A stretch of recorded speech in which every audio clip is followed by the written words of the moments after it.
kardiorespirasi restriksi ya, penyakit paru restriksi. Nah di sini baik penyakit paru restriksi maupun obstruksi, hal yang paling mendasar itu untuk mengetahui apakah obstruksi atau restriksi. Untuk mendapatkan penilaian paling valid, yang pertama pakai ini. Saya udah pernah ngomong kan? Pakai spirometri. Di formnya itu pakai spirometri. Makanya kalian harus melihat di sini.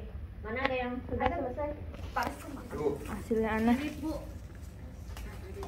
Secara simple di sini akan tertulis restriksi atau obstruksi.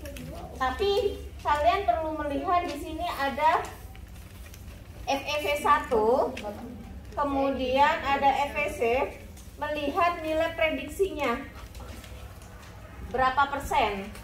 Kalau di bawah, nilai yang perlu dicermati yang menjadi mengkhawatirkan adalah di bawah 70% untuk kalian yang sehat.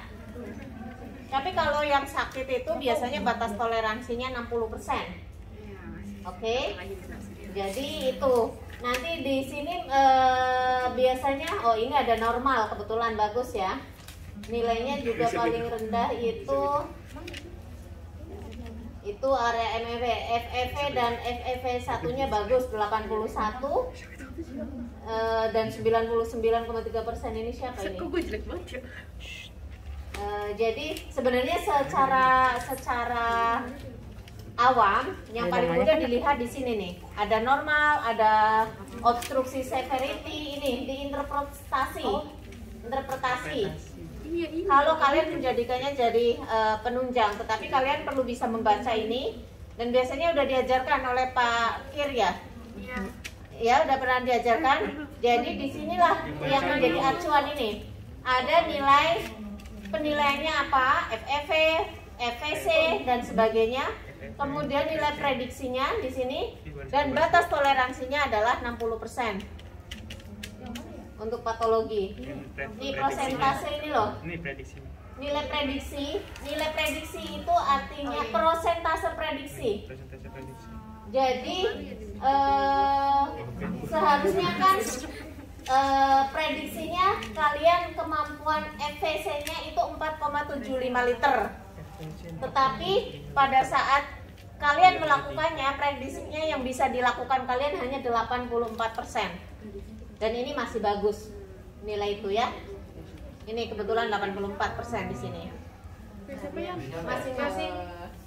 Nah, batas prosentase prediksi inilah yang kalian lihat. Kalau nilainya di bawah 60%, khususnya di FVC dan FEV, FVC dan FEV di area itu yang akan menjadi pertimbangan kalian, ya. Nah, pengukuran itu pertama mengidentifikasi restriksi atau obstruksi. Berikutnya, ciri lain khas dari masalah kardiorespirasi adalah endurance. Endurance dilihat dengan pertama kalian mengeceknya dengan 6 minute walking test. Kemudian Harvard sudah praktek semuanya? 6 minute walking udah?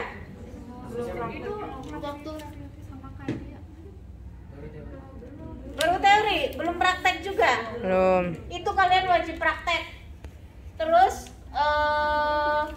termasuk ngitungnya 6 minute walking test. Kemudian yang saya dampingi nih yang memang menggunakan alat. Pakai treadmill. Nanti penilaian treadmill diinfokan Mas Resto. Kalau untuk kalian yang sehat biasanya kalau di bawah 75% dianggap tidak sehat. Karena iya, kalian biasanya targetnya untuk kondisi sehat begini ada 85% ya Mas Resto. Jadi kondisi sehat ini kalian targetnya adalah untuk dianggap fit, kecuali kalian kondisinya patologis. Tadi saya sampaikan ya, kalau kondisinya patologis memang lebih rendah, tetapi kondisi sehat bugar ini, maka kebugaran kalian dianggap bugar dan bagus adalah 85%. Ini nanti, ini belum sama sekali ya? Belum. Nah, nanti prakteknya di sini. Kemudian ini selagi yang lain praktek, kita juga akan belajar penanganannya. Kemarin penanganan sudah saya infokan untuk restriksi, maka pengembangan paru. Pengembangan paru, maka pelatihan yang akan diberikan oleh fisioterapi, satu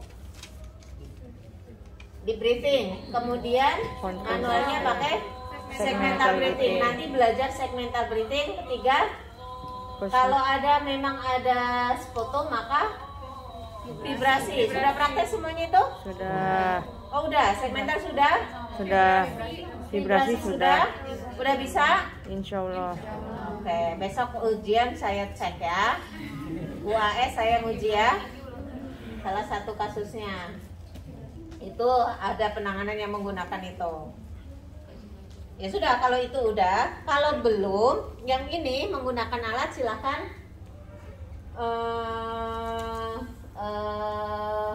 yang menggunakan alat silakan antri, yang lain belajar vibrasi dan segmental breathing. Terus apa lagi? Ya sudah, lanjutkan praktek ini. Untuk pre dan post operasi, hal yang paling penting adalah kita kuliah singkat pre dan post operasi, mempersiapkan pasien mampu melakukan relaksasi untuk post operasi agar jiwanya tenang. Kemudian melatih kemandirian dalam kontrol breathing. Jadi kalau panik diajarkan kontrol breathing. Oke. Kemampuan untuk melakukan deep inspirasi itu diajarkan. Kenapa diajarkan? Deep inspirasi itu tidak mudah. Ketika terjadi luka, apalagi operasinya operasi bypass, buka depan dada, nyerinya nggak karuan, maka harus belajar mengarahkan ke perut, pakai diafragma. Kemudian mengajarkan fiksasi area insisi. Jadi itu pada pre dan post operasi dilakukan persiapan khususnya dalam hal pernafasan. Jadi kalau kebugaran biasanya sudah tidak dicek pada pre dan post operasi. Pre-operasi maksudnya. Kemudian pada post-operasi itu kan melihat kesadaran. Yang pertama tentang pernafasan, kalau masih belum sadar, mulai dari pasif, kalau ternyata belum sadar dan ternyata belum kesadarannya masih jauh, maka melihat pantauannya dari mesin. Ini ada nggak pembelajaran di ICU? Ada. Nah, saat di ICU itu setelah post operasi tapi masih di ICU, kalian boleh melakukan fisioterapi kan dengan pantauan mesin. Jadi batas toleransi yang dilakukan, yang pertama pasti pernafasannya dicek. Kalau ternyata pernafasannya udah bagus, kalian juga tetap harus menggerakkan badannya secara pasif, secara perlahan, ya kan? Di ICU itu statusnya sama seperti itu. Nanti kalau sudah sadar, kalian sama seperti tadi, dimulai dari relaksasi, kemudian memfiksasi rasa nyeri. Pernafasan pasti ya, karena pernafasan itu modal utama untuk relaksasi. Dan tentu saja melatih mobilisasi secara bertahap, kemudian melakukan ambulasi dulu baru mobilisasi ya. Jadi menggerakkan pasif, kemudian nanti kalau sudah bisa tahap berikutnya adalah latihan aktif, kemudian ambulasi, kemudian mobilisasi. Oke, tahapannya seperti itu. Jangan mobilisasi dulu baru itu ya. Jadi tahapannya sesuai tahap kesadaran. Kalau sudah diajarkan di ICU itu sama. Tapi yang terpenting pada saat awal itu pada pre-operasinya memastikan bisa nggak berrelaksasi. Oke? Ya, sekarang kita lanjutkan. Ini bakal panjang. Spirometri dan treadmill itu paling lama kalian praktek. Hari ini spiro dulu. Hari ini spiro? Baru lagi. Iya, terserah. Terus kapan? Kapan Nanti lagi? lanjutannya sama Pak Restu ya. Iya. Karena saya Jumat nggak bisa itu. Ada lagi waktu kapan? Besok. Jadi kalau treadmill apa Bu? Saya sampaikan karena prinsip pada segmental breathing itu adalah tahanan saat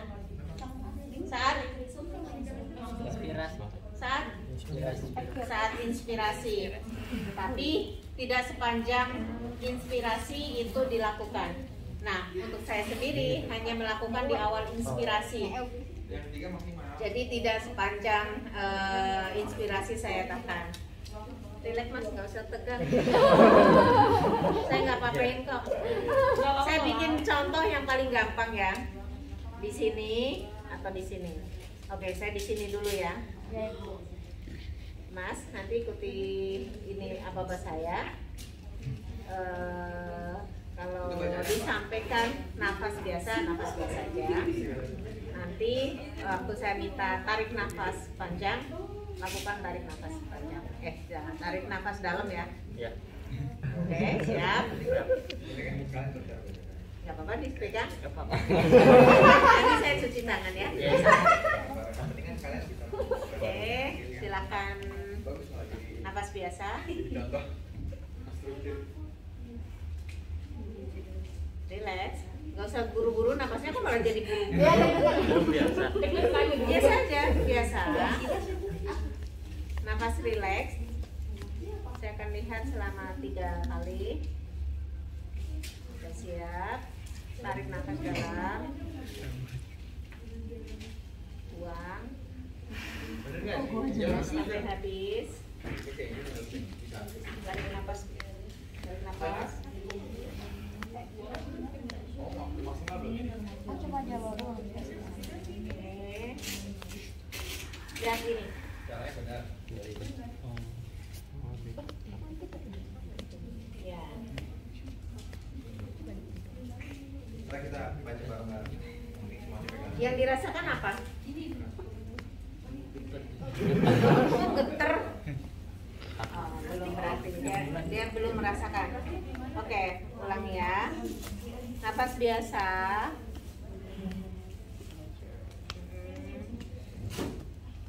Oke, tarik nafas dalam. Tiup. Oke. Tarik nafas dalam. Buang. Oke, tarik nafas dalam.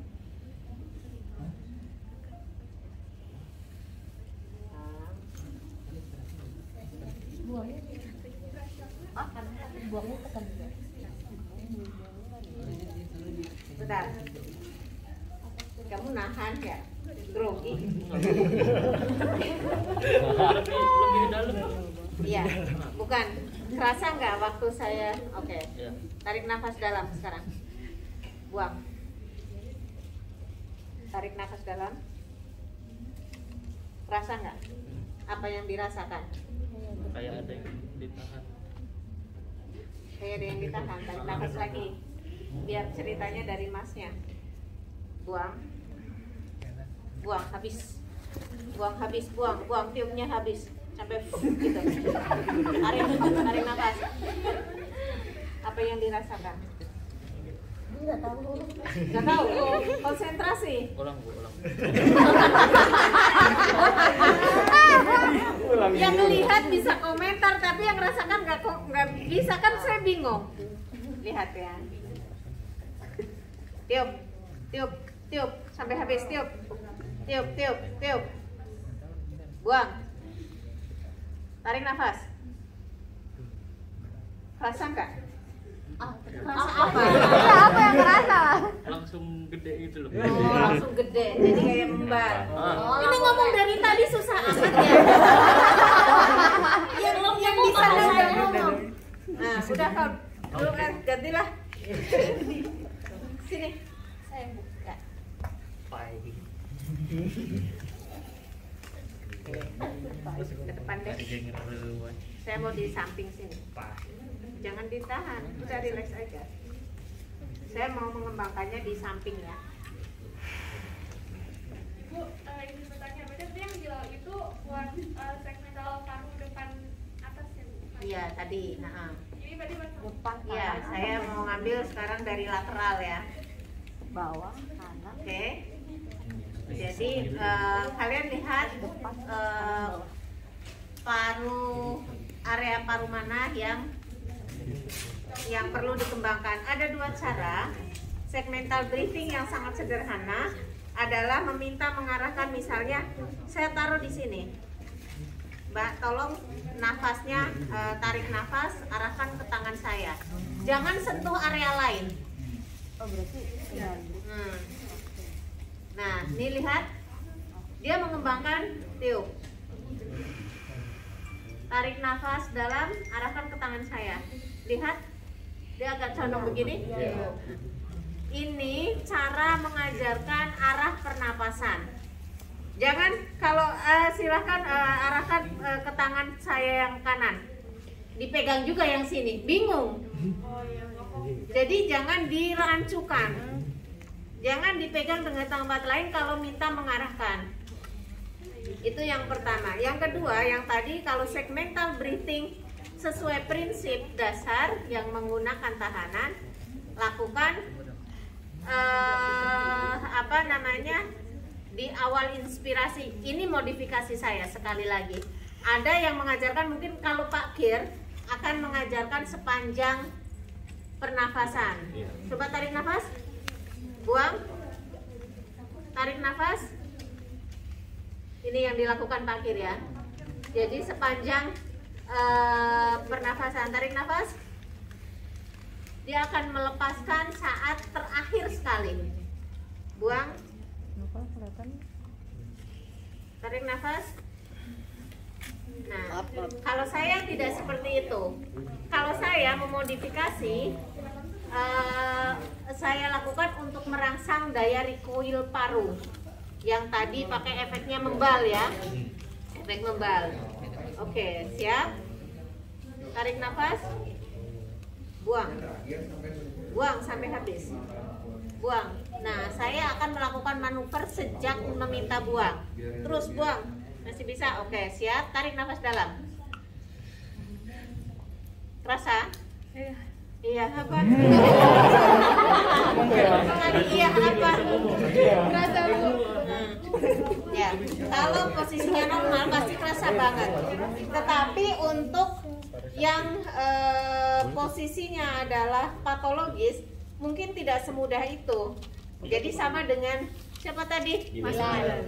Mas Bilal yang pertama nggak ngerasa apa-apa, jangan-jangan ada kondisi patologis. Karena yang melihat sudah melihat baru gerakannya, yang merasakan apa ya bingung gitu. Gitu. Kemudian saya akan tambahkan untuk vibrasi. Vibrasi ini seringkali dirasakan tidak mudah karena ternyata yang bergerak hanya di sini.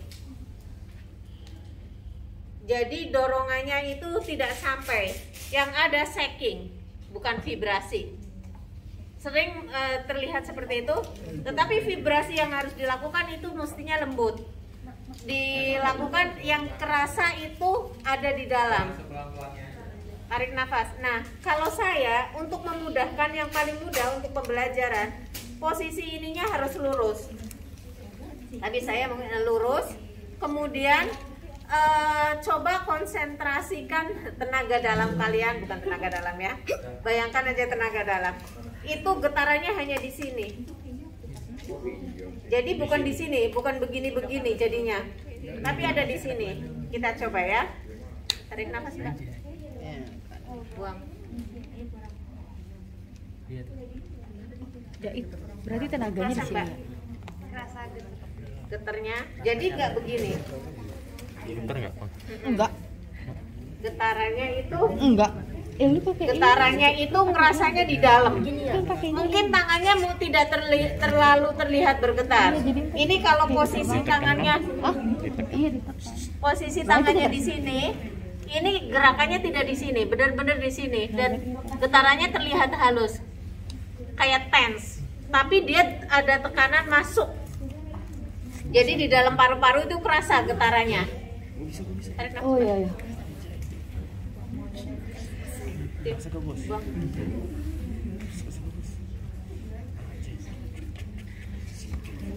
Itu ada di dalamnya kerasa. Di sini kan getarannya kelihatan begini doang ya. Justru semakin kalian getarannya begini, kerasa nggak di dalam? Jadi semakin kalian getaran di luar terlihat, tidak akan semakin terasa. Jadi praktekin ke teman kalian, temanmu. Nah, kan tadi saya pesan ke Melin, praktekkan vibrasi sama segmental breathing.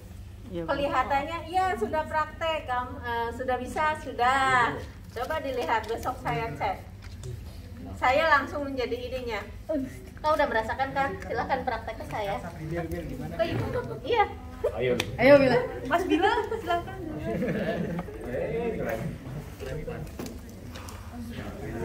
Ini mau nyoba nggak di sini? Gue pasiennya. Kalau masih sulit, posisinya jangan begini, tetapi posisinya ke bawah. Jadi teman kalian tidur. Nah, sini tiduran begini. Tidur juga, miring juga boleh, nggak telentang. Takut. Gimana ya?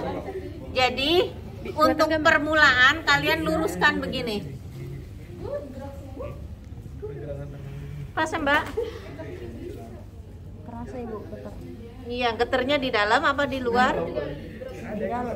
Ya, jadi ini seluruh tenaga itu kita konsentrasikan ke sini. Jadi jangan gerakan di sini. Kalau gerakannya di sini, kalian sudah ininya begini, udah di sini yang menggerakkan ini area tangan. Yang ada di sini sudah hilang. Jadinya getaran luar begini. Jadi gini ya. Ini benar-benar kayak mau gram apa gram. Ini nih. Ini gram itu kan konsentrasinya kan ke tangan ini. Pengen nonjok gitu kan. Seperti itulah. Tapi jangan digenggam. Posisinya begini. Maka akan terasa getarannya.